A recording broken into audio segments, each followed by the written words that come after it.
Hello friends, in this video I will show you how to replace the fuser unit on HP Laserjet 600 and the model is M602.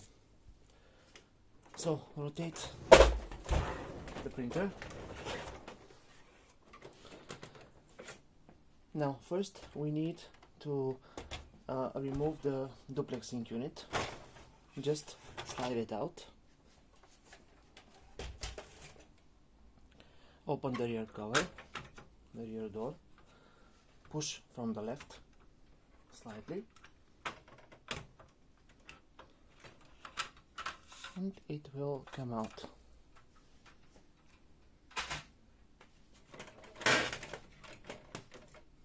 Now just press these blue tabs and take out the fuser unit.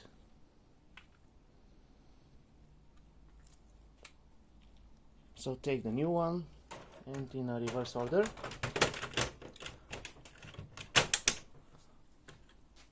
place it back, the door first from the right, then press slightly from the left,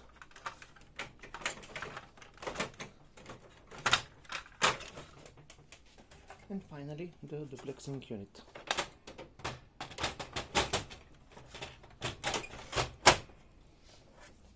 And that's it. Thank you very much. Good luck.